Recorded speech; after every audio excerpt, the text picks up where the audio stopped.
Bonsoir à tous et à toutes. Merci d'avoir répondu à l'invitation de l'Université populaire du Niortais pour cette dernière soirée de la saison, pour ce qui nous concerne. Le sujet de la 5G était un sujet qu'on avait imaginé il y a déjà quelques mois, peut-être même années maintenant, et puis on n'avait pas trouvé la solution à notre questionnement, du moins en termes d'expression sur le sujet.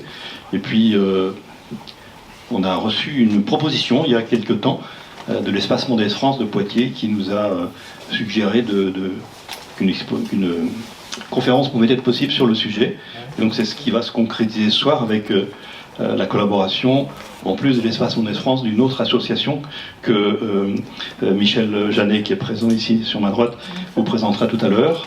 Et puis notre intervenant pour la soirée, c'est Bernard Dupré de la FUT, et donc on vous dira aussi ce qu'est la FUT juste avant de commencer. Pour ceux et celles qui ne sauraient pas tout à fait ce qu'est l'Université populaire du Niortais, nous sommes une association depuis 6 ans, oui c'est ça, 7 ans, voilà, on va dire. Nous allons bientôt arriver à notre 100e manifestation, donc on fera une manifestation un peu particulière pour ce moment-là. Notre objectif, c'est de permettre le partage du savoir, quelles que soient nos origines, notre niveau d'éducation, faire en sorte que la connaissance soit mise à portée de tous. Et c'est la raison pour laquelle nous organisons un certain nombre de conférences, d'ateliers, sous différentes formes, pour justement que le partage du savoir s'opère. On ne cherche pas la polémique, on cherche la compréhension, et donc le débat n'est pas interdit, bien au contraire, il est possible. En tous les cas, les spécialistes qui sont devant nous sont là pour répondre aux questions, jusqu'à ce qu'ils peuvent le faire, en tout cas. Voilà, je vous souhaite une bonne soirée. Je passe la parole à Michel Janet, qui présente son association qui s'appelle Égalité numérique. Oui, bonsoir. Nous sommes une association basée dans le Nord-Charente et nous avons démarré avec Jean-François présent dans la salle à faire des exposés dans des petits villages du Nord-Charente pour expliquer le numérique. Nous sommes issus du secteur télécom et on s'est aperçu que les personnes avaient besoin de se faire expliquer cette nouvelle technologie. Voilà, donc on a les mêmes objectifs que votre association et on a eu l'opportunité de faire 3 réunions sur la 5G et à cette occasion-là, nous avons une bonne compréhension des domaines de télécom et des domaines du numérique, mais on s'appuie beaucoup pour les aspects vraiment techniques sur la FUT, qui est une association nationale, et je pense que Bernard, tu en diras un petit mot tout à l'heure. Nous avons 3 façons d'intervenir. Nous faisons de la veille, c'est-à-dire que nous assistons à des conférences, nous suivons un certain nombre de revues, de journaux, etc. On a une deuxième façon d'intervenir qui est de restituer ce qu'on a retenu de tous ces éléments, et on cherche à le synthétiser le plus simplement possible en évitant trop de termes techniques, et nous avons dans cette diffusion des outils flyers qu'on distribue. Par exemple, Emmaüs Ruffec distribue nos petits flyers pour expliquer, ils ont un bus, ils circulent dans les petits villages, et on explique comment trouver un forfait pas trop cher, quels sont les problèmes de la fibre lorsque vous faites installer la fibre chez vous.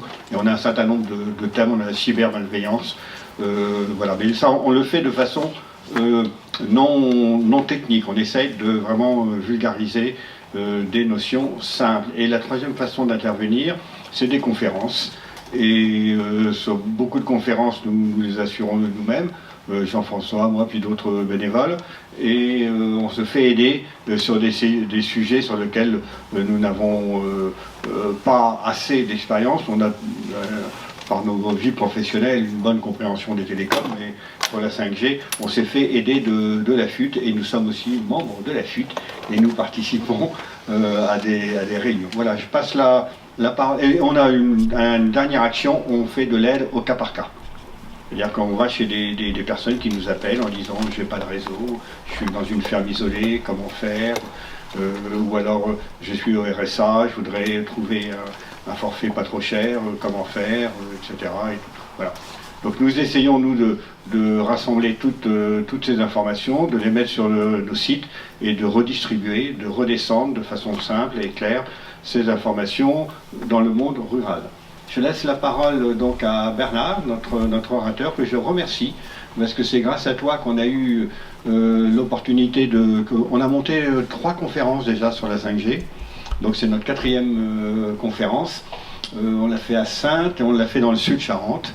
Et on voudrait remercier l'Université Christian, remercier l'Université populaire du Niortais de nous donner une opportunité de refaire cette conférence. Et si vous avez d'autres endroits où vous souhaitez que l'on vienne faire une présentation, n'hésitez pas à nous contacter. Bernard, je te laisse la parole. Bien. Merci, merci déjà de nous accueillir ici à Niort. Pour nous, c'est très important toujours effectivement l'information, mais aussi surtout d'échanger avec vous, parce que les retours de terrain, c'est ce qui fait vivre un peu la FUT. La FUT, c'est quoi? C'est une association qui a plus de 50 ans maintenant, et le but est relativement simple, c'est justement d'informer, mais aussi de conseiller et d'accompagner, dans certains cas, les utilisateurs, donc utilisateurs des télécoms, donc des services d'accès numérique aujourd'hui, et on le fait à la fois pour le grand public et on le fait aussi pour les entreprises. Voilà, ça fait deux domaines assez importants. Voilà, écoutez, on va démarrer tout de suite. Alors, on a quasiment 2 heures, enfin un peu moins peut-être maintenant, et c'est vrai que je vais essayer de conserver quand même un maximum de temps pour échanger avec vous. Or, le sujet est assez vaste, donc par avance, je m'excuse qu'il y a des passages où je vais peut-être aller un petit peu vite, parce que c'est un énorme dossier, évidemment, mais avec l'échange et au fur et à mesure, et avec vos questionnements, on essaiera d'approfondir, on verra ça. Donc la 5G, déjà, vous savez que ça fait 1 an et demi, maintenant, 1 an et demi que la France a décidé d'introduire cette nouvelle technologie en France en accordant des licences. Donc c'est l'occasion aussi de faire un bilan. Donc on va faire 3-4 choses ensemble. Déjà, je repasse avec vous les fondamentaux de la technologie, qu'est-ce qui fait qu'elle est nouvelle, hein, et qu'est-ce qu'il y a de particulier dans cette technologie. Ensuite, on regardera un petit peu les questions sur lesquelles qu'on se pose, qui sont associées à cette technologie, qui sont la question de l'exposition aux ondes électromagnétiques, la question de quel impact pour l'environnement. Voilà. On regardera aussi bien sûr à quoi ça sert, hein, les usages. Et puis surtout, ça sera l'occasion pour moi, encore une fois, de faire un bilan en termes de déploiement, en termes de taux d'adoption. Combien de gens, je ne sais pas, est-ce que vous avez de la 5G ici, hein, à Niort? Alors si il y a des abonnements là dans la salle, vous avez des abonnements 5G? Il n'y a pas d'abonnement 5G. Bon, mais rassurez-vous, c'est assez normal, parce que, comme on verra, pour avoir de la 5G, il faut changer de mobile déjà. Donc tout le monde n'a pas forcément l'opportunité instantanément. Il faut changer de mobile, il faut changer de forfait d'ailleurs, assez souvent. Donc c'est assez normal, surtout si vous avez une bonne 4G ici, c'est pas non plus tout à fait indispensable. Mais on fera le point là-dessus, je crois que c'est quand même assez intéressant. Voilà, si ça vous va un petit peu, de faire ce tour de piste comme ça. Alors, c'est un des points... le début est simple. La suite pourrait être assez compliquée, donc on verra. Ça, je crois que c'est le bon début. Comme vous savez, en fait, si ça s'appelle 5G, c'est 5e génération, d'une technologie qui au départ s'appelle donc GSM, que je n'ai pas remis là. J'en profite pour faire une parenthèse, que c'est une des très très belles histoires européennes. GSM. On n'en parle pas assez. On dit toujours, il y a Airbus, mais en fait le GSM, c'est un formidable succès industriel européen. C'est-à-dire qu'à l'époque, dans les années 90, au début des années 90, on a construit en Europe un institut de normalisation qui s'appelle l'ETSI. L'AFUP d'ailleurs est membre actif et fondateur. Et vous aviez 4 géants industriels européens, Siemens, Alcatel, Nokia, Ericsson, qui se sont mis d'accord en disant, bon, on a raté les... Alors, avant, ici, on ne le voit pas, mais avant, vous aviez ce qu'on appelle encore le cellulaire. En fait, c'était des technologies que les Américains avaient développées, un petit peu les Scandinaves, qui étaient des technologies analogiques de réseaux cellulaires, ce qu'on appelait le téléphone de voiture, voilà. Et à partir du GSM, à partir des années... ça, c'est la normalisation, les années 80, la 2G, c'est... Voilà, 80 ne fait pas vraiment partie du GSM. La 2G, c'est du GSM et c'est le grand succès européen. Il faut vous imaginer qu'on a inondé le monde entier. C'est une technologie européenne adoptée partout dans le monde, aux États-Unis et même au Japon, qui pourtant avait son propre standard et qui a tardé à le faire. Mais même les Japonais ont finalement adopté cette technologie. Donc très très belle histoire qui s'est continuée, donc 3G, 4G, et puis aujourd'hui, donc à peu près tous les 10 ans. Tous les 10 ans, vous avez une nouvelle technologie. Moi j'ai eu la chance aussi de participer à cette aventure, et évidemment ça fait partie de la chance finalement que j'ai pu avoir, parce que ça m'a pas mal aidé dans ma carrière, parce que c'était une technologie européenne qui m'a permis de se valoriser. Alors qu'est-ce que c'est Qu'est-ce qu'on a fait de nouveau avec la 5G? Alors la 5G, en fait, c'est un agrégat de nouvelles technologies. C'est pas des technologies qui ont été inventées pour la 5G. Je le dis parce que c'est souvent mal interprété dans la presse. Les technologies de la 5G ne sont pas des technologies 5G. C'est un agrégat de nouvelles technologies up-to-date, c'est-à-dire qu'en fait on a sorti des labos, sorti des centres de recherche et on a pris l'état de l'art le meilleur possible. Mais par exemple, donc je vous prends la première qui s'appelle MIMO. MIMO, je ne sais plus si j'ai un schéma après, parce que sinon j'y reviendrai. Je crois que j'ai un schéma, ouais. Donc, je vous le remontrerai tout à l'heure. Mais par exemple, le MIMO, c'est une technologie performante, mais qui n'est pas propre à la 5G. Vous avez du Wi-Fi qui fait du MIMO, vous avez de la TNT qui fait du MIMO, enfin tout ce qui est radio numérique performante, aujourd'hui c'est faire ça. De même, bon évidemment, le multiplexage temporel. Donc ça c'est vraiment le segment radio, tout ce qui concerne les relais, hein, les antennes. Je vous en dirai 2-3 mots après. Et puis vous avez un cœur de réseau aussi qui doit être changé. Et vous verrez au cours de la conférence que c'est un des soucis qu'on a pour communiquer avec le grand public, c'est qu'en fait, la 5G que vous vivez aujourd'hui, on n'a pas encore changé le cœur de réseau. Donc aujourd'hui, il y a une partie de cette 5G qui n'est pas vraiment visible. Enfin, les performances, voilà. Le slicing, bon, j'en dirai un mot aussi, un peu plus tard, et puis des nouvelles fréquences. Mais retenez ça, en fait, c'est des nouvelles techno radio, enfin de performance en termes de traitement du signal au niveau du segment radio. Des nouvelles technologies dans le cœur de réseau. Le cœur de réseau, c'est du fixe. Hein. Un réseau mobile, c'est comme un iceberg. C'est-à-dire que ce que les gens voient, c'est les relais et le mobile. En fait, en réalité, là-dessous, vous avez un énorme réseau fixe qui va relier tous les relais, évidemment, notamment, et puis l'Internet, etc. Et ce réseau-là, il est énorme. C'est comme un iceberg. Hein. Le réseau fixe, il est au moins presque plus important que le réseau mobile. Enfin, le réseau hertzien, radio. Et puis les nouvelles bandes de fréquences. Voilà. Trois éléments qui font que c'est la 5G, c'est nouveau. Par exemple, cette bande-là, 3,6 GHz, n'avait jamais été attribuée avant à un réseau mobile. De même, la prochaine, qui sera la 26 GHz, non plus. Donc c'est comme ça. Alors, je vais juste essayer de démystifier un peu, mais c'est assez compliqué à faire. Je vais vous donner juste 2-3 pistes du MIMO. En fait, ce que vous savez sans doute, enfin, ce qu'on perçoit bien, c'est que pendant longtemps, ce qu'on utilise, c'est une antenne. Alors, par exemple, sur votre radio à la maison, bon, vous avez votre petits bouts d'antenne, et quand on avait la télé, on avait notre antenne Yagi, et on a toujours une antenne en fait. Et en fait, l'idée là, c'est de dire on va travailler avec plusieurs antennes. On va avoir plusieurs antennes côte à côte. Alors pourquoi on fait ça? Il y a plusieurs usages.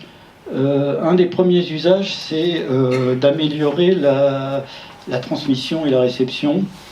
Pour vous donner une image, par exemple quand vous êtes avec votre téléphone mobile, vous avez déjà remarqué que en se déplaçant de quelques mètres, parfois on reçoit un petit peu mieux. Et en fait, on a appliqué ce principe-là, parce que vous vous en rendez pas compte, parce que vous déplacez d'1 mètre ou 2 mètres, donc ça commence à faire voire plus. Mais il faut savoir que ce phénomène-là, il existe à l'échelle de la longueur d'onde. Et les longueurs d'onde que l'on utilise, on les appelle centimétriques, c'est de l'ordre du centimètre. Donc si vous avez 2 antennes qui sont distantes de quelques centimètres, le même phénomène que vous avez, vous, en vous déplaçant un peu pour améliorer la réception, eh ben vous l'avez aussi à l'échelle du centimètre, voire du millimètre quand on passera dans les bandes de 26 GHz quasiment. Donc voilà, ce premier intérêt d'avoir plusieurs antennes, c'est la diversité spatiale, on appelle ça dans le jargon la diversité spatiale, notamment en réception. C'est-à-dire que, parce qu'il y a un moment où je vais mieux recevoir en étant à un endroit et un tout petit peu à côté, l'antenne va mieux recevoir. Donc ce qu'on fait, c'est qu'on garde la meilleure réception tout simplement. C'est un des usages. Et le deuxième usage, c'est en fait de transmettre l'information en parallèle. Si vous avez par exemple 4 antennes, vous allez, pour vous dire les choses un peu trivialement, mais en simplifiant un peu, mais si par exemple on veut envoyer Bernard Dupré, on va envoyer Bernard Dupré, vous voyez, vous allez envoyer, et en parallèle, en même temps, simultanément. Au lieu d'envoyer Bernard Dupré à la suite, vous allez envoyer les 4 informations, mais en même temps. Donc vous allez gagner en débit. Donc voilà, c'est un des autres usages. Alors il y a un troisième usage qui est très subtil. Alors pour le coup, là, c'est une vraie avancée, notamment de la 5G, parce qu'il n'y a pas beaucoup d'autres réseaux pour l'instant qui l'utilisent, ce qu'on appelle le beamforming. Donc là, l'idée, en fait, ça, c'est une couverture classique 2G, 3G, 4G, lorsqu'on n'a pas cette technique de beamforming. C'est-à-dire qu'on transmet dans toutes les directions, et les personnes qui sont là, je crois que j'ai un petit laser, mais les personnes qui sont là, quand je vais m'adresser, cette personne qui est en communication avec le relais, comme c'est pas directif, en fait, d'une certaine façon, bon, si c'était pas codé, la personne qui est là pourrait recevoir la communication. Vous voyez, c'est une cellule, ce qu'on appelle une cellule, donc on va tout faire. Là, l'idée, c'est de se dire, bon, si je dois communiquer avec cette personne-là, c'est peut-être pas la peine que celle-là, on voit d'ailleurs, reçoive le signal. Donc ça, c'est une autre façon de faire. On le fait aussi avec du MIMO, c'est-à-dire qu'en fait, on va avoir plusieurs antennes qui vont être, et on va envoyer le signal légèrement décalé en phase, et en fait, ça va permettre d'orienter le faisceau. Donc, imaginez-vous comme un faisceau lumineux, de phare, qui va s'éclairer en fonction de la personne qui va communiquer avec le relais. Ouais. Donc ça permet d'avoir quelque chose de beaucoup plus directif et finalement d'améliorer les performances. Donc voilà, c'est les 2 grosses innovations de la 5G. L'autre, je vous en ai parlé, donc là on est dans le cœur de réseau, on est dans la partie filaire du réseau, la partie filaire du réseau, enfin de bout en bout là, à vrai dire, pour être honnête. Et en fait on a considéré qu'on pouvait sur le même réseau, ça c'est très nouveau aussi. Par contre ça, en termes de marketing, j'allais dire notamment, et de réflexion sur l'avenir de la 5G, on n'en est pas là, mais c'est le but. C'est de dire, sur le même réseau, je peux faire à la fois des informations, des services à très haut débit, par exemple de la réalité virtuelle, ou de la télévision 8K, mais je veux aussi faire de la communication avec des objets, alors ça peut être des petits objets intelligents qui vont finalement communiquer très peu d'informations, mais ils sont très nombreux, et donc je veux optimiser mon réseau pour que je puisse recevoir de l'information. Alors par exemple, imaginez, bon, vous connaissez bien sûr le compteur Linky par exemple, ou des compteurs, enfin tout ce qui est télémétrie, tout ce qui est, c'est des petits capteurs, on m'envoie une information de temps en temps dans la journée, mais par contre ils sont très nombreux, et un peu partout. Et puis le troisième domaine, c'est les communications ultra fiables. Là, l'idée, c'est d'optimiser le réseau pour qu'il puisse, par exemple, permettre d'avoir, pourquoi pas, une partie de cette 5G dans des véhicules autonomes, par exemple, où il y a besoin de, par exemple, en communication de la voiture à la route ou de la voiture à la voiture, où il y a besoin d'avoir une communication qui est très très rapide et très fiable. Faut pas que ça tombe en panne. Donc, c'est les trois domaines. Et le challenge, comme on dit, c'est d'arriver sur le même réseau à faire les trois domaines en même temps. Enfin, en même temps. Oui, enfin, sur le même réseau avec de l'optimisation qui est faite en fonction du service à rendre. Donc voilà. Encore une fois, c'est un objectif. Hein. Je vous montrerai où on en est aujourd'hui. On en est quand même très très loin. Mais c'est ce qui a été vendu, entre guillemets, au départ. Alors, voilà, donc j'ai un peu terminé la première partie qui est la partie en quoi c'est nouveau. Et vous allez voir maintenant qu'en fait, c'est nouveau, oui, en termes d'affichage, mais que pour y arriver, il y a un certain nombre d'étapes. Qui est-ce qui peut le faire, quand et comment c'est déployé. Donc, c'est ce qu'on va regarder. Alors là, vous avez la première chose à faire, c'est qu'il faut attribuer des licences. Contrairement au Wi-Fi que vous avez chez vous, par exemple, qui est déjà très performant. Le Wi-Fi 6, c'est une partie, comme je vous ai dit, des technos, ou même voilà, de Bluetooth, etc., au certain qui sont de plein droit. En matière de téléphonie mobile, vous ne pouvez pas construire votre propre réseau mobile. Il faut candidater et payer je ne sais plus où j'ai dû mettre, voilà, il y a eu à peu près presque 3 milliards de dépensés par les 4 opérateurs pour acheter ces fréquences. Vous ne pouvez pas utiliser ces fréquences-là, ni cette technologie qui est réservée aux opérateurs publics. Voilà. Donc pour faire de la 5G, il fallait d'abord attribuer des licences, et comme vous savez, ça a été assez douloureux parce que pendant un an et sur les 6 derniers mois, en fait, il y a eu des polémiques assez sévères sur le sujet. Mais finalement, on a attribué ces licences en France, donc comme je vous disais, en novembre 2020, donc ça fait un an et demi. Alors il y a un cahier des charges, il y a des enchères, et puis à la fin, on a obtenu ça. Alors, cela dit, encore une fois, non seulement les opérateurs y payent, mais en plus, ils ont des obligations. Donc, ils ont l'obligation de créer 3000 sites d'ici à la fin de l'année, de cette année. On verra que, normalement, ils devraient atteindre 8000 sites en 2024, et puis à peu près 10 000 en 2025. On a imposé un débit descendant qui n'est pas très méchant, hein, 100 mégabits par seconde. Cela dit, c'est par bloc de 10 mégas, donc on peut imaginer que bien sûr, l'objectif c'est d'aller plus haut. C'est déjà pas mal. Et puis la latence, c'est le temps de réaction, aller-retour d'une information pour la traversée du réseau. C'est le temps que ça prend à traverser le réseau. Et il faut que ça soit très court, notamment pour les applications, comme je vous ai dit, un peu critiques, où il faut que ça soit assez rapide. Et après, il y a eu des enchères, et puis après, on a attribué des blocs de fréquences aux 4 opérateurs donc, qui ont été licenciés, c'est-à-dire on leur a donné des blocs de fréquences pour exploiter ces réseaux.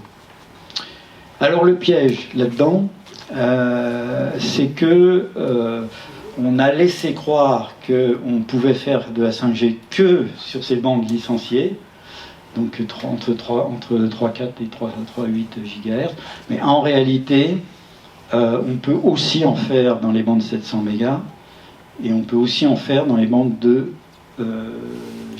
giga 100. Et ça, c'est très en trompe-l'œil pour le grand public parce que, en fait, les gens se sont dit c'est la 5G, tout le monde a la même 5G. Mais donc vous allez voir qu'il y a des gens qui font de la 5G dans cette bande-là, il y en a d'autres qui en font en 700 et en 2100. Et les résultats ne sont pas exactement les mêmes, et les performances ne sont pas les mêmes. Donc, alors pourquoi c'est comme ça? C'est parce qu'il y a une règle de neutralité technologique dans la réglementation européenne et française. C'est-à-dire que l'État ne peut pas imposer, enfin il s'est lui-même imposé de ne pas imposer la technologie quand il attribue des fréquences. Et donc il ne peut pas dire vous ne pouvez utiliser que cette technologie. Et donc sur ces fréquences qui fonctionnaient en 4G, certains opérateurs ont dit moi ça fonctionnait en 4G mais je vais les faire évoluer en 5G. Et ils sont autorisés à le faire. Et c'est ce qu'ils ont fait, notamment Free, qui l'a fait massivement.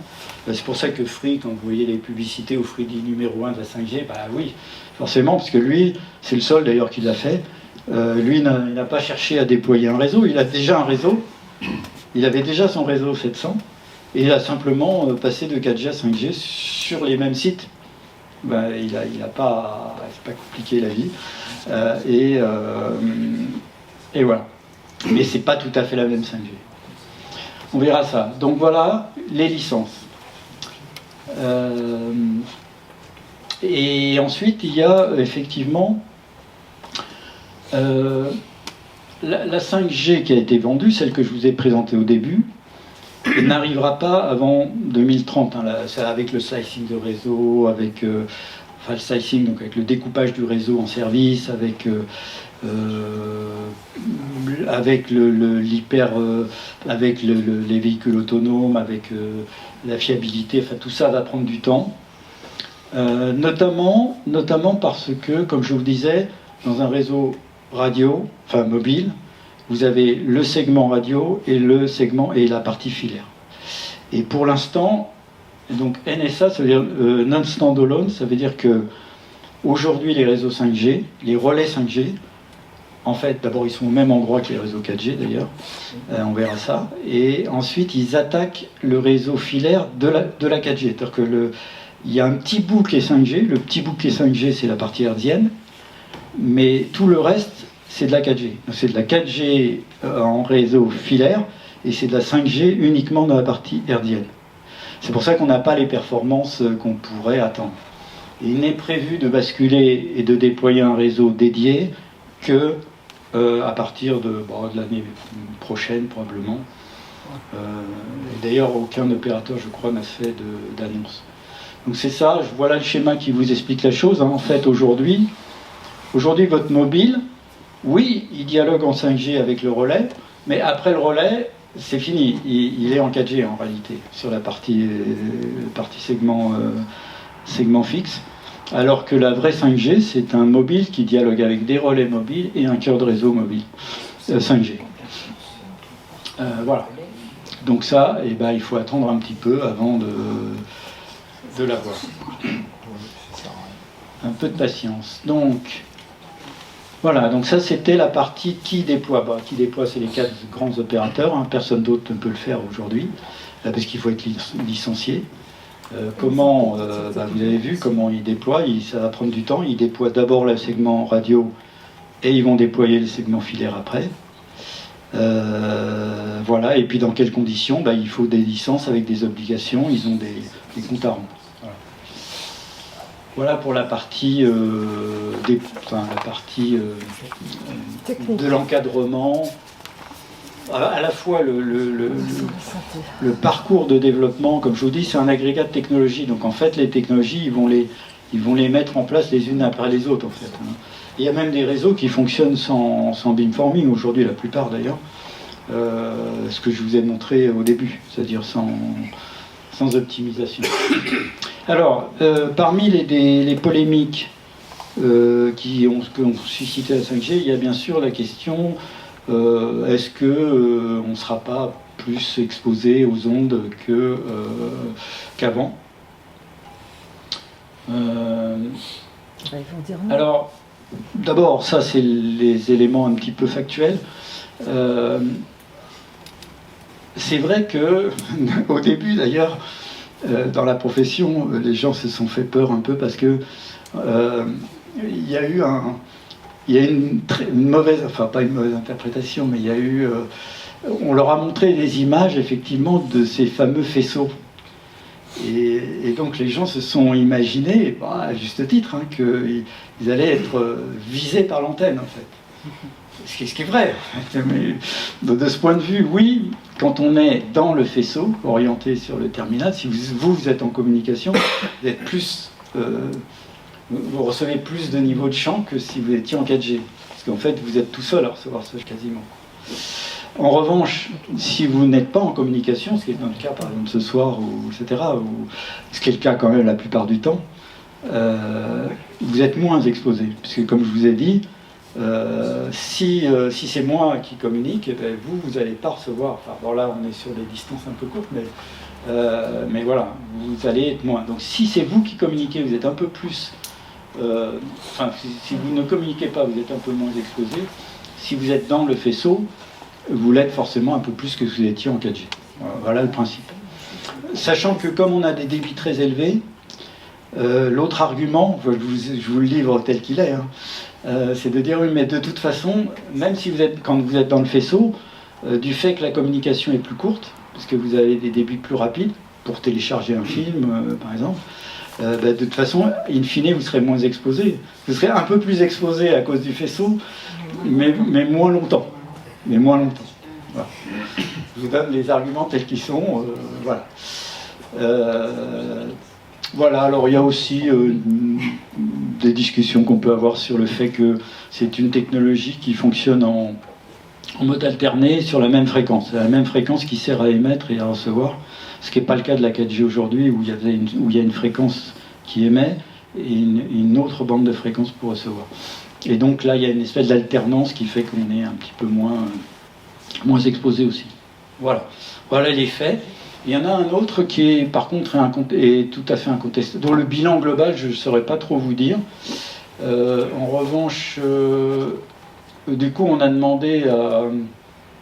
Ouais, je vous parlerai du sujet de déploiement après, mais du coup, il existe en France une structure qui s'appelle l'Agence nationale des fréquences, qui est gardienne des fréquences en France, si vous avez un problème de brouillage, etc., et puis qui est gardienne de s'assurer que les normes, parce que bien sûr il y a des normes, il y a des seuils à ne pas dépasser. Vous ne pouvez pas être exposé au-delà d'un niveau de seuil qui est fixé par la loi. Donc eux, ils font des études là-dessus. Alors ils ont dit, écoutez, on va faire une étude en 3 phases. On va regarder comment ça se passe avant qu'on ouvre un relais 5G. Parce que comme je vous l'ai dit et vous le verrez tout à l'heure, en fait, les relais qui existent déjà, on n'a pas créé de nouveaux sites en fait. Il y a 3 nouveaux sites en tout en France. Tous les autres existaient déjà. Ce qu'on a fait, c'est qu'il y avait une antenne 3G, 4G, puis on a rajouté une antenne 5G. Donc c'est au même endroit. Donc ils ont dit, puisque c'est au même endroit, on va regarder comment c'était avant, et puis une fois qu'on a ouvert la 5G, quel niveau de champ on reçoit. Donc avant. Ensuite, une mesure après qui est faite au bout de 8 mois, et puis des mesures qui sont faites, qui viennent d'être terminées, une deuxième série de mesures. Voilà. Oui, j'ai laissé là, comme quoi il faut que je mette on n'avait pas que la dernière fois que j'ai fait la conférence, on n'avait pas le résultat. Alors, je ne sais pas si on voit bien, parce que je sais que Michel m'avait dit qu'on ne voyait pas, mais je vous le commente. En fait, en gros, ici, ce que vous avez, c'est le niveau de champ reçu par un individu se trouvant à une certaine distance de l'antenne. Enfin, c'est normalisé, tout ça. Et voilà, donc en fait, ce qu'ils ont regardé, c'est... alors, en bleu, vous avez la mesure avant, et en rose, la mesure après. Donc ce que ça vous dit, par exemple, et là vous avez la bande 700 mégas, et puis là la bande de giga 100. Et en fait, sur ces sites-là, en fait, vous avez effectivement une petite augmentation, mais qui se trouve dans le domaine des niveaux les plus bas. C'est assez difficile à interpréter, mais ce qui est sûr, c'est qu'aujourd'hui, il n'y a pratiquement pas d'impact visible, pour une raison assez simple, c'est qu'en fait, il y a très peu de débit, puisqu'il y a peu de gens qui ont du la 5G. Et tant que vous ne communiquez pas, en fait, il ne se passe pas grand-chose. Parce que contrairement à la 2G, 3G, où il y avait une espèce de signal sémaphore quasi en permanence, etc., ça n'existe plus. S'il n'y a pas de communication, il ne se passe pas grand-chose. C'est la raison pour laquelle, dans la bande cœur, qui est la bande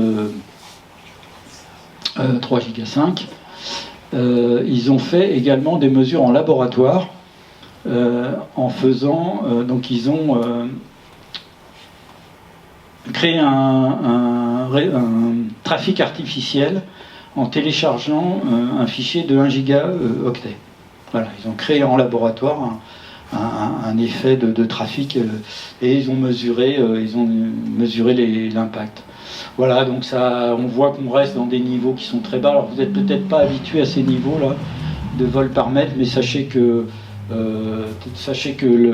la norme est très au-dessus. Je veux dire, là, on est très, très en dessous des seuils autorisés.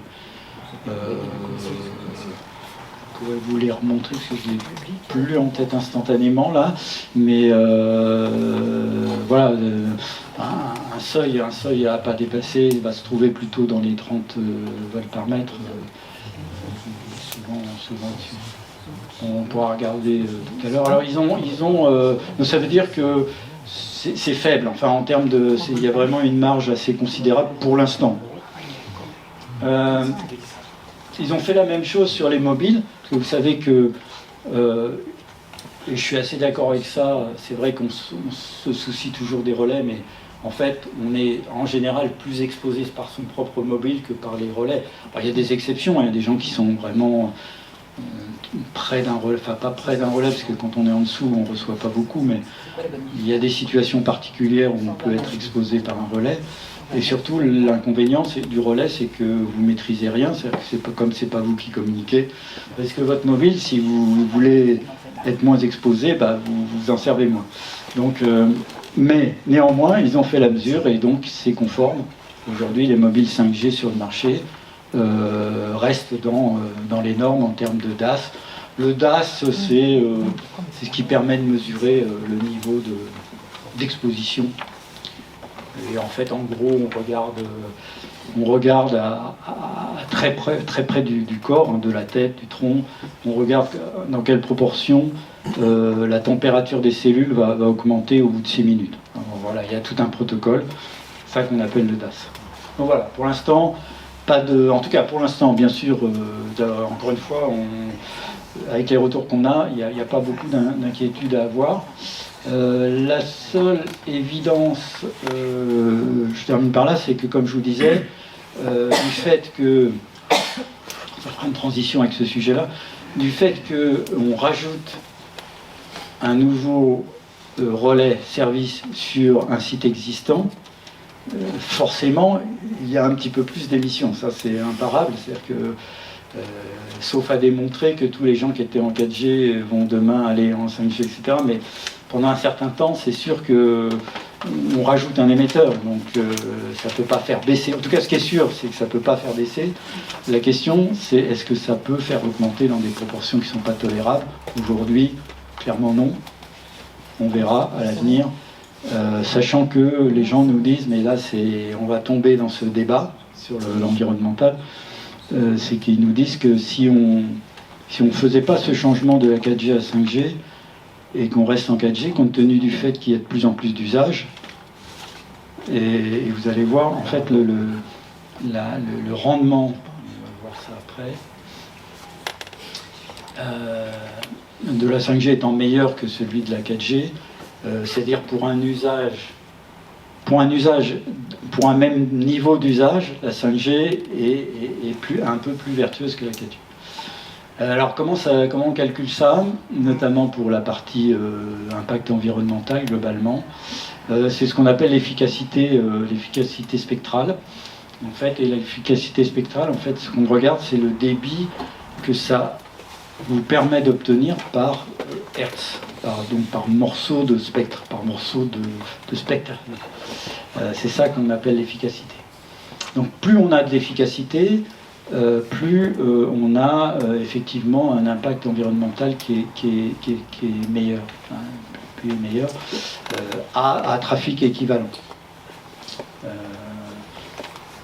La puissance, alors pour vous donner un exemple, traduit en effet de consommation et éventuellement en émissions de gaz à effet de serre, c'est que la puissance nécessaire aujourd'hui pour faire fonctionner un émetteur 5G serait, je vous mets entre guillemets, puisque moi à titre personnel je n'ai pas été vérifié, et ces informations qu'on nous transmet, hein, des fournisseurs, etc., ça devrait être 200 watts, mais pour une bande de 100 MHz, donc on va travailler sur 100 MHz, tandis qu'un émetteur 4G, lui, consomme 50 watts, mais sur une bande plus petite. Mais au total, si on fait ce fameux rapport en fait en watts par hertz, on s'aperçoit que la 5G, si vous faites la division, hein, des watts par le nombre de hertz, vous allez voir que le rendement est meilleur en 5G qu'en 4G, un peu meilleur en 5G qu'en 4G. Le watt, la consommation par hertz, est un peu meilleur. Alors ça, c'est bien, mais c'est toujours pareil. Si vous vous intéressez à ces questions environnementales, vous savez sans doute, et chez nous, dans le numérique, c'est vraiment la grande question, c'est qu'en fait, il y a ce qu'on appelle l'effet rebond. C'est-à-dire que il y en a ici de types. Alors d'abord, évidemment, comme je vous disais, il y aura plus d'antennes, notamment parce que comme les fréquences sont plus élevées, il faut rajouter des petites antennes, parce qu'on finira par en rajouter. Pour l'instant, on a gardé les mêmes sites, donc d'un moment, il va falloir en rajouter. Mais surtout, il y a le rebond sur les usages. Alors c'est quoi le rebond sur les usages? Pour donner un exemple qui soit plus parlant, par exemple sur l'autonomie d'un téléphone portable, si votre téléphone portable ne tient pas la journée, comme c'était un peu le cas au début, vous allez l'utiliser moins, parce qu'à un moment donné, il va falloir le recharger. Mais plus il est performant, en fait, plus vous allez pouvoir l'utiliser. Bon, là, c'est un peu pareil, c'est-à-dire que, par exemple, la réalité virtuelle, vous ne pouviez peut-être pas la faire sur la 4G, maintenant vous allez pouvoir la faire. Donc il y a un effet rebond, je vais pouvoir faire ça. Et donc je vais consommer plus. Ouais, ben voilà. Donc ça, c'est terrible pour nous, dans le monde du numérique, parce que au fond, on se dit c'est quand même vertueux. Enfin, moi, c'est mon point de vue. Par exemple, le télétravail, c'est quand même formidable. C'est-à-dire que je vais éviter des transports en voiture. Si je fais le bilan, c'est normalement assez intéressant. Mais si je fais le bilan donc, global pour la société, ça peut être vertueux. Mais si je fais le bilan à l'intérieur de l'usage du numérique, c'est pas vertueux. Parce qu'avant, je faisais pas de télétravail, maintenant, j'en fais plus. Donc, je consomme plus. Donc, le numérique, donc on va me dire, le numérique c'est terrible parce que à cause du numérique, vous impactez la planète. Bah oui, et oui, ça incite à la consommation. Mais bon, c'est compliqué. Là, c'est compliqué. C'est pour ça que historiquement, on avait ce qu'on appelait le Green IT et l'IT for Green. C'est-à-dire, le Green IT, ça veut dire fabriquons des relais, fabriquons des réseaux qui consomment de moins en moins. Et le Green et l'IT for Green, c'est justement faites des algorithmes qui vont vous permettre d'optimiser votre consommation électrique. C'est du numérique, c'est des algorithmes, de l'intelligence artificielle, tout ça c'est du numérique. Ça va vous aider peut-être à optimiser tel ou tel service. Donc voilà. Ce que je peux vous dire, on pourra en parler ensemble, hein, c'est des sujets compliqués. Alors... perdu personne encore, hein, ça va. Là, c'est comme toujours, je vous le cite, parce que Source Orange, évidemment, ils voient toujours la vie en rose, hein, c'est un peu normal.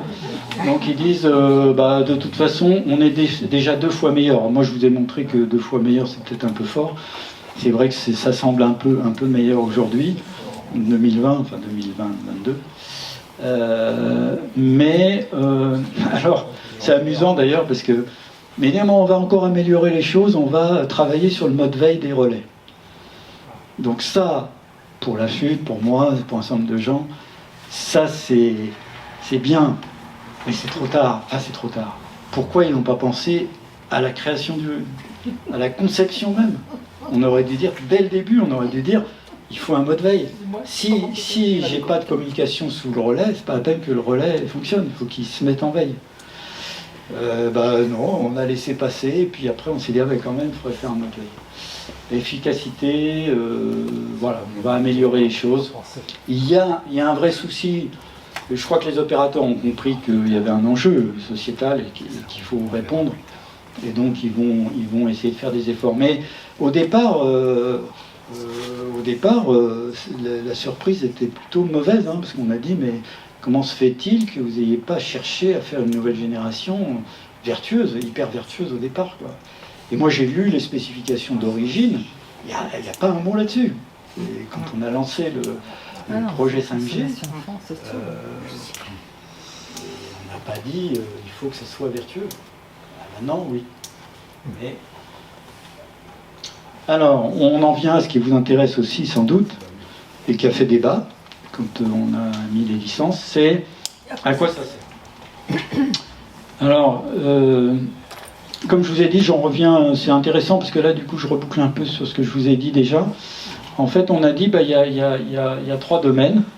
Je vous ai dit, le très haut débit avec les télévisions 4K, 8K maintenant, la télé-réalité,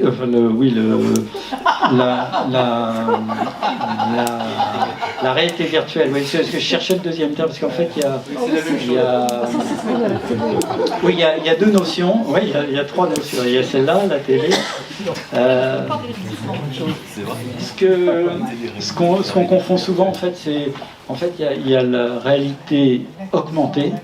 Parce que là, en fait, l'image que je vous montre, c'est ce qu'on appelle de la réalité augmentée. C'est pas de la réalité virtuelle. C'est pas tout à fait la même chose. La réalité virtuelle, tout est virtuel, comme dans un jeu vidéo. Dans un jeu vidéo, vous êtes immergé, mais l'environnement est virtuel. C'est pas un environnement. Là, c'est de la réalité augmentée, parce que derrière, c'est vraiment la ville qui est derrière, et on va rajouter des symboles dessus. Ça, c'est intéressant. Moi, j'y ai travaillé à titre personnel. Je trouve qu'il y a un potentiel assez considérable avec ce genre de choses. Bon, là, c'est l'Internet des objets à très grande quantité, en très grande quantité. Et puis là, c'est tout ce qui est très fiable qu'on voudrait développer. Alors, c'est pas que la voiture, ça peut être dans les usines robotisées où il faut beaucoup de fiabilité. Voilà. Donc c'est les domaines. Donc là vous avez l'échelle de latence, de vitesse de traversée de réseau, et là les débits. Voilà, donc la 5G veut répondre à tout ça. Donc pour ça, on retrouve un petit peu. Donc vous allez trouver des volumes ça c'est la densité de connexion. Vous voyez, c'est le nombre d'équipements par kilomètre carré. Donc là on s'intéresse à l'Internet des objets. Ça, c'est pour répondre aux besoins de très haut débit. Voilà, après, voilà. Donc, et puis des latences relativement courtes. Donc ça, vous avez l'univers 4G d'un côté, l'univers 5G. C'est pour ça que certains ont dit, si on ne fait pas de la 5G, on restera de ce côté-là. Et il y a un moment où on ne pourra pas on ne pourra pas développer tous ces services, parce qu'il n'y aura pas assez de ressources, en fait. C'est de capacité.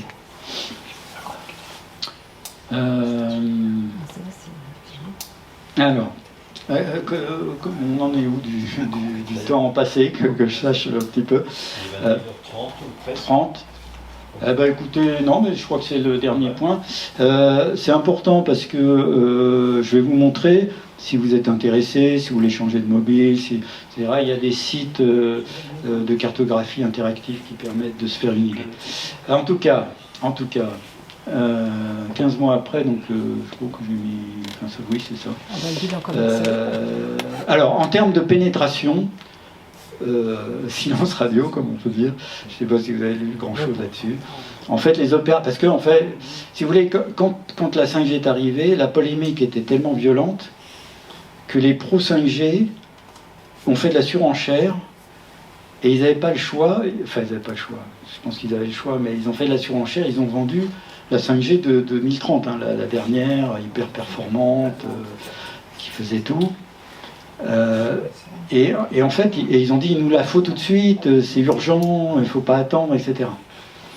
Donc comme le marché n'a évidemment pas décollé, on sait très bien pourquoi, évidemment après ils n'ont pas communiqué sur les prises d'abonnement, parce que ça aurait fait ridicule en disant on a absolument besoin, puis finalement on n'a pas d'abonnés.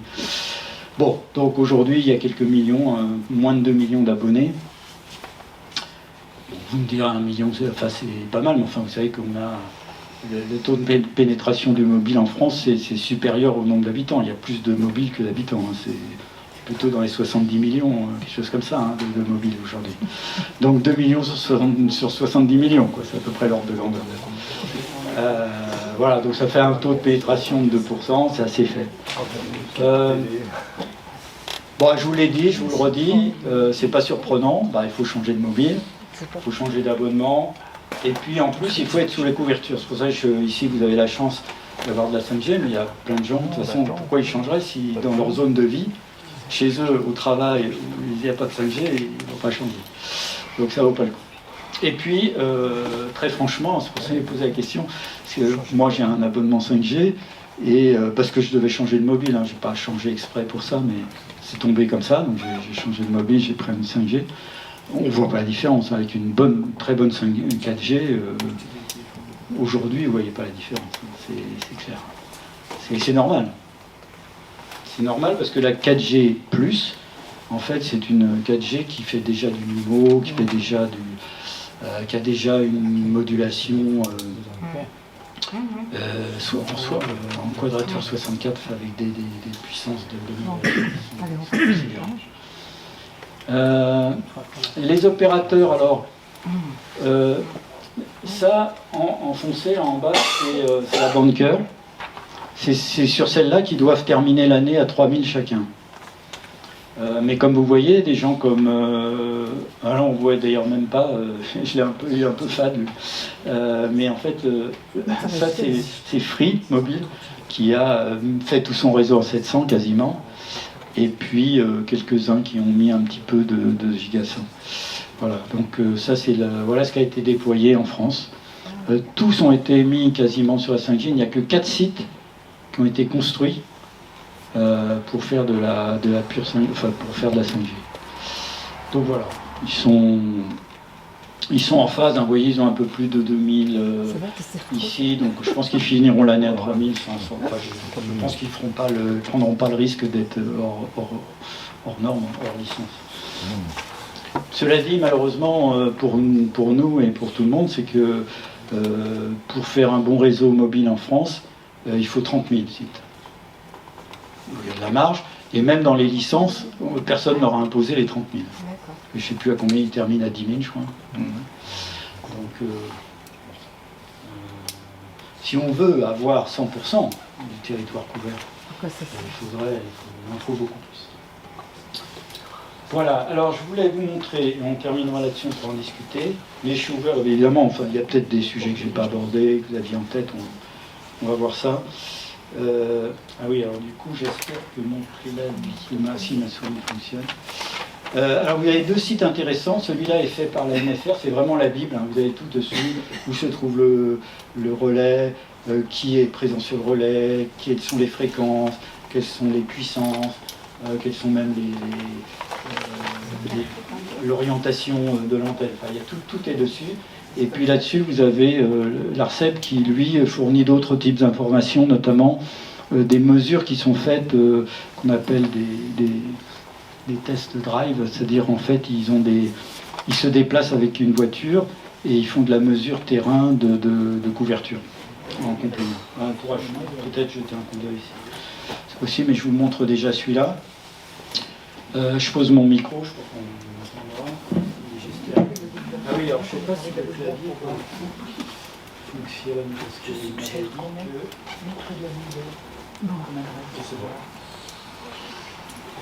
Voilà, on peut taper Niort, et puis ensuite on va aller sur celui-là. Est-ce qu'on peut suggérer une adresse? Ah oui, vous pouvez, mais vous allez la voir, l'adresse. Après, vous pouvez me dire, parce que là j'ai tout enlevé, je peux zoomer, donc si vous avez un endroit, on pourra y aller. Je vais déjà vous dézoomer pour que vous voyez un peu. Voilà, donc en fait, ce que vous avez, alors ce qui est intéressant d'ailleurs chez vous, c'est qu'en plus, Prends le micro. en bleu, donc sont les sites, hein, les sites relais, on va regarder ce qu'il y a dedans, qui se trouve dans l'agglomération. Je crois qu'on peut l'agrandir, ouais. Et puis, alors par contre, en rose, je crois que c'est les mesures d'exposition, je crois. Les études. Hein, c'est les mesures d'exposition. On va regarder dedans. Oui, 2 mesures trouvées, voilà. Ça, c'est les mesures d'exposition. Voilà. Et on vous dit, voilà. Ah bah c'est un mesure Linky, parce que bon, on leur avait demandé de faire des contrôles de mesures d'exposition au compteur Linky, donc ils ont mis ça. Voilà. La NFR fait les mesures, ils en font des grandes quantités. Si vous avez un doute, parce que vous habitez juste à proximité d'une antenne, vous pouvez demander, hein, faire des mesures, c'est gratuit, mais bon, il faut faire la demande. Oui. On peut regarder mon antenne à côté de chez moi là. Oui, on va. Alors c'est laquelle? Vous êtes où, vous? 8 rue de la Boule d'Or, elle est l'antenne. Vous pouvez la situer, ou sinon je peux demander. C'est à gauche de l'avenue de Paris, c'est celle qui est sur le, sur le site de France Télécom. Pas celle qui est sur la DDE, mais l'autre. C'est pas loin du centre. C'est le site historique de France C'est Télécom. Paris. Elle est à quelques centaines de mètres d'ici. On la voit d'ici. Elle est juste derrière les arbres d'ailleurs. Ah d'accord. Donc vous êtes où alors là-dessus, vous? C'est près de la Brèche. Moi je suis rue Bastard C'est Pradel. près de la Brèche. Plus bas, plus Oui, bas, plus près de bas. la brèche. Ouais. Alors là, on va jeter un coup d'œil déjà là. Donc là, en fait, ce que vous avez, c'est Ce qui est marqué. le site. Ça, c'est le site avec. Il y a 2 études. C'est le deuxième, c'est pas celui-là? Oui, l'adresse de l'antenne c'est Non, 8 rue de la c'est Boule plus près du d'Or. centre. 8 rue de la Boule d'Or. On va la mettre. Non, mais on va la mettre carrément. 8. Il y a une étude pour une école et une étude pour l'immeuble HLM à côté de chez moi. J'ai vu C'est quoi, 28? Rue de la Bordance. Rue de la Boule Non, de la Boule Rue d'Or. de la Boule d'Or. C'est comme à Paris, la Boule d'Or? Ouais. Non, la boule, la boule, la boule. La boule d'or. La boule. Pas la goule. La Boule. Ah oui, mais nous, on a des réflexes de parler ici. Oui, c'est ça, c'est juste en dessous là. Vous avez l'adresse ici. Ah. Où est-ce qu'il est votre site? Il y en a 2. Ça va être le carré. Ah non oui, vous avez. C'est uniquement du. Oui, il n'y a que du. Ah, il y a tout, il y a tout. Il y a de la 3G, de la 4G, de la 5G. Ah, c'est de la 5G. Je vous dis, je suis allé voir hier. Donc. Voilà, bah, vous êtes là, mais par Et contre, vous c'est n'avez qu'un seul orange. opérateur. Ça. Voilà, alors Et on a tout l'historique. ils émettent tout ça. Ouais. Et je comprends pourquoi j'ai commencé à mal dormir à partir de l'arrivée de la 4G en 2013. Là, ils ont rajouté de la qualité, là, ils ont mis de la 5G. Et bon, après, les hypersensibles, c'est pas Et où est-ce qu'on peut voir justement ce fameux truc? Vous disiez, ça dépend à quelle distance on est de l'antenne. Est-ce qu'il y a un petit schéma à partir d'une antenne où on peut se situer par rapport au fameux faisceau, là, vous voyez? Ouais. J'aimerais bien savoir, moi. Bah, pour l'instant, c'est ça qui est compliqué aussi, parce que pour l'instant, dans la 2G, 3G, 4G, on utilisait simplement ce qu'on appelle le lobe de Fresnel par rapport à une antenne, donc ça pourrait éventuellement limiter ça. Ce qu'on voit très bien avec un lobe de Fresnel, c'est qu'en fait, quand vous êtes juste en dessous, vous êtes en dehors du lobe, en fait. Donc il y a un lobe, alors bon, ça dépend un petit peu aussi du tilt de l'antenne. Après, Ben oui, mais sachez-le... Celle-ci, pour une en particulier, comment est-ce qu'on peut savoir où on se situe par rapport à cette histoire-là? Ah bah là, si vous voulez, ce qu'ils font, donc il y a ce qu'on appelle un protocole de mesure. Donc quand on est vraiment proche et que... Non mais la distance, je suis à telle distance de cet endroit. Ouais, mais tout ce que je peux vous dire, alors une autre donnée qui est une donnée mathématique bien connue, en fait, c'est que en fait, la puissance diminue comme avec le carré de la distance. C'est tout ce que je peux vous dire. Donc ça, plus vous êtes loin, en tout cas, moins vous êtes exposé. 120 mètres, 120 mètres. 120 mètres. Non, mais de toute façon, si vous avez un doute, vous pouvez les contacter. Hein, je pense que c'est... Il y a un élément Sur le qu'il site faut de prendre en la compte, sur c'est le que site de l'NFR. Pas de la foi, pas de la foi. il y a un élément important à prendre en compte dans tout ça, c'est les effets d'écho et de réflexion que les bâtiments autour peuvent vous apporter. Et il faut avoir des réflexions qui ne sont pas... parce que là, on prend l'antenne parfaite avec le lobe parfait, mais quand elle est installée, on n'est plus dans le cas parfait. Donc, et on a des réflexions. D'où l'intérêt de faire une étude très Ouais. précise Ça de veut l'environnement, dans un rayon de 300 mètres de n'importe quelle antenne relais. Ouais. C'est ce que je voulais dire. Ah non, mais non, ça c'est autre chose. C'est quand on installe, quand on met en service, oui, de toute façon, il y a un périmètre et il y a des études qui sont faites. La question, c'est qu'est-ce qu'on fait après, quand il y a, par exemple, une maison qui est construite, qui n'était pas là avant, ou des choses comme ça, où là, on peut demander à faire un contrôle. On peut demander, ils en font des centaines par an. Après, il faut être dans la liste d'attente, je suppose, mais et il faut que ça soit crédible, effectivement. Mais je pense que sur quelques centaines de mètres, si vous êtes bien dans l'axe des antennes, oui, ça peut faire une levée de doute. Hein. C'est des choses qui. Mais effectivement, il y a les trajets multiples, il y a le fait de savoir si on est en premier mur, deuxième mur, enfin, parce que après, ça dépend de la zone de vie aussi. Bon, c'est. Voilà. Et juste une petite question, puisque j'avais un petit peu regardé ça. Il y a des angles différents. Il y a 45 degrés, 150 degrés, 260 degrés. Pour les différentes antennes, ça correspond à quoi, ça? C'est des... Enfin, d'abord, en général, elles sont trisectorielles, c'est-à-dire que vous avez des antennes qui vont attaquer des segments comme ça de l'espace. Et puis après, vous avez le degré qui est le tilt, c'est-à-dire le degré de...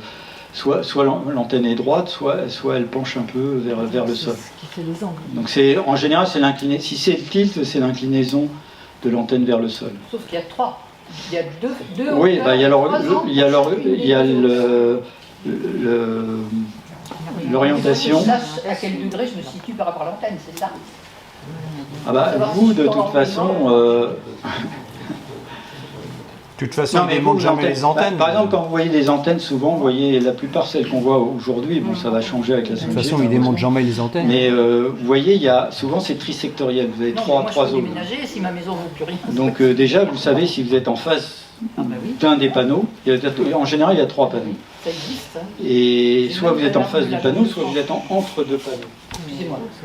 Donc la question, c'est ça. Sauf erreur de ma part, sur le site de l'ANFR, l'Agence nationale des fréquences, vous pouvez demander une analyse de votre maison. Il y a un formulaire. Oui, c'est ça. Il y a un formulaire que vous remplissez et vous dites j'ai un doute sur les fréquences. Enfin, je n'ai pas pratiqué le formulaire. Hein, mais c'est un droit de citoyen de demander une analyse personnalisée pour vous. Oui, sauf que j'ai lu les analyses, ils font des moyennes, pareil, donc ils ne tiennent pas compte des pics. Non, ce qu'ils font, c'est ils font 2 choses. D'abord, ils font une étude dite large bande, parce que le problème que vous avez et que tout le monde a, en fait, c'est que... Ça, je parle de mon cas, mais... Non, mais je veux dire, voilà. Les gens s'intéressent au GSM, mais si ça se trouve sur ce site-là, et puis même là où vous êtes, il y a peut-être une antenne radio, de radio libre, ou une antenne de télé, ou vous voyez ce que je veux dire? Donc en fait, ce qu'ils font, eux, c'est que quand ils viennent chez vous, ils font une étude large bande. C'est-à-dire ils vont regarder s'il y a autre chose que du GSM, aussi. Il peut y avoir les pompiers, il peut y avoir... Voilà, donc ils vont regarder, et après, ils vont faire une étude sur les zones, sur ceux qui émettent le plus fort. Ils vont faire des études plus fines. Et il y a un protocole qui est extrêmement précis, et ils vont faire des extrapolations sur le cas le plus défavorable. Donc ça ils savent faire, hein. C'est un protocole qui est normalisé, qui est pas mal fait. J'ai une petite question complémentaire par rapport à ça, parce que j'ai lu quelques trucs cette semaine, et il semblerait que les normes françaises soient beaucoup plus élevées que les normes dans les autres pays européens. J'ai lu ça il y a 4 jours. Je dirais pas les choses comme ça, c'est que la norme européenne, c'est la norme française, mais que certains pays ont souhaité aller au-delà de la norme européenne. Et alors, comme c'est ça. pas la norme. Ça, c'est un autre sujet, mais c'est comme ça qu'il faut le dire. C'est-à-dire que nous, on est dans la norme, il y a une norme européenne, et il y a quelques pays comme la Suisse, ou je sais plus, il y a 2-3 pays, qui ont dit, nous, alors Paris a dit, moi, c'est là où il y a eu un tour de passe-passe avec la moyenne, on est d'accord. C'est-à-dire Paris a dit, mais moi, je fais mieux que tout le monde, donc ça sera plus bas. sauf qu'effectivement, ça a été moyenné sur la journée, donc de toute façon, ils n'ont pas gagné grand-chose. Mais oui, vous avez mais des villes comme Bruxelles, Bruxelles, ils n'ont même pas mis de 5G encore.